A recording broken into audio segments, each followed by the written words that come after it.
I think there are as many different ways to plant tomatoes as there are gardeners on this planet.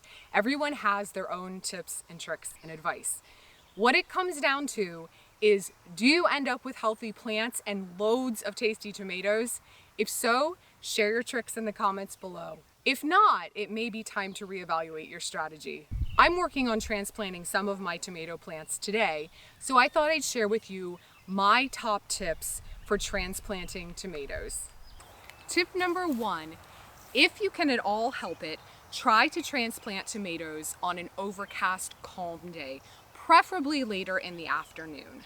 Now, I realize this isn't always possible, but it will help lessen the amount of transplant shock that your tomatoes go through. That being said, if your tomatoes are properly hardened off, they can put up with a huge amount of stress. The last batch of tomatoes that I transplanted, I did so at high noon on the hottest day of the year that we'd had so far, and they looked a little rough for a couple days, but they bounced back incredibly and they look great now.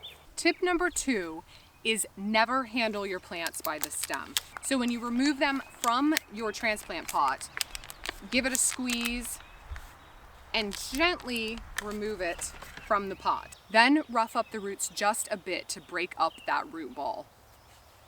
Tip number 3 is one that you've probably all heard, and that is to plant them deep. Another option is to trench them, but both of these methods get at the same end result, which is that tomatoes will put roots all along the buried portion of the stem, giving you a more robust root system. Now, I don't necessarily always do the trenching method. This is where you lay the stem horizontally in a trench with only a small portion of the stem remaining above ground. I will generally only do this if my plants are already growing this way, because I find that I risk breaking the stem when I try to bend them. But trenching definitely can save you time digging, especially if you're planting into really heavy ground. What I typically do is just dig a nice deep hole so that I'm able to bury at least a couple inches of the stem.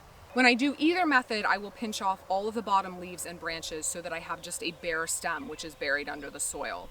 So you can see here's an example of a plant that is already growing in a way which would pretty much lend itself to trenching. I can bury this whole stem all along here up to the point where it starts to turn upward, and this will put roots all along this buried stem portion.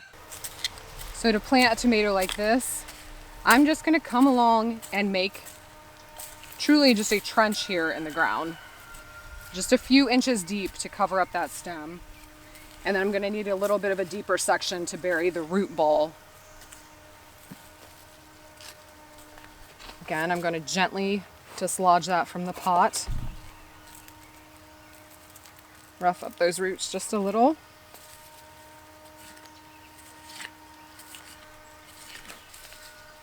Bury that root ball. And then I'm going to want to remove all of these stems and leaves up to that point.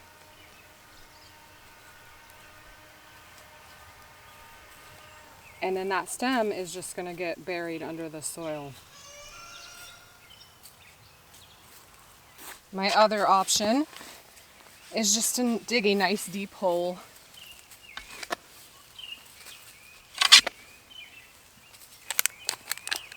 again.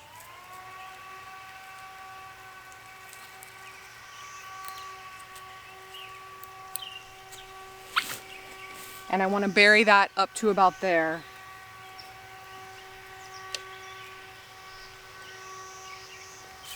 And then just backfill with soil.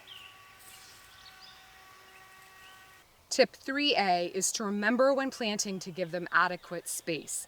I prefer to space my indeterminate varieties 5 feet apart and my determinate varieties 3 to 4 feet apart. This can vary a lot depending on how you decide to train and prune and trellis your plants.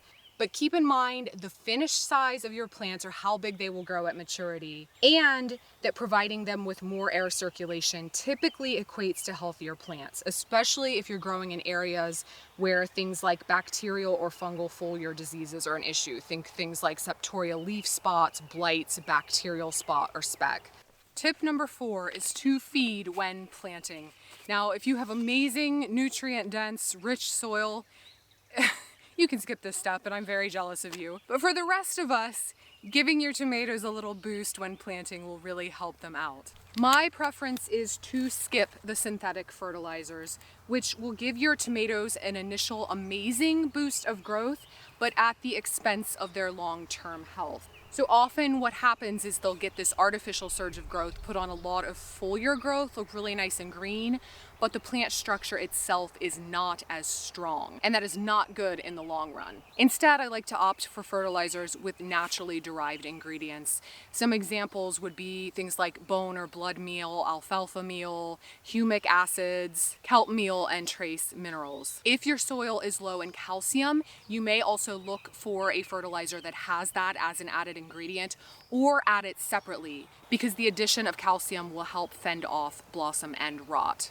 Now just apply per the instructions on the package. This tomato food that I'm using now, I apply while planting and then again when my tomatoes will start fruiting. You might also consider, in addition to or in lieu of fertilizer, working really nice compost or aged manure into your soil before planting, because that's just going to serve to give your plants another nice big nutrition boost. Tip number 5, water as soon as they are planted. My preference is to bottom water, and this is something to keep in mind for the life of your plant, especially again if you're growing in areas where tomatoes are prone to those fungal foliar diseases, because wet foliage can increase the risk of these types of issues. And how much you water is going to depend a bit on how moist your soil is to begin with, but I definitely like to give them a nice big healthy drink the day they are transplanted. Tip number 6 is mulch as soon as you plant them. I like to use natural mulch like grass clippings, but plastic mulches are also an option with tomatoes. This helps soil retain moisture, which not only means less watering for you, but it also equates to more consistent moisture near the root zone, which can prevent blossom end rot. Mulch can also help prevent some soil-borne diseases, which are caused when rainwater or irrigation makes the soil splash up onto the bottom of the leaves, spreading the pathogens.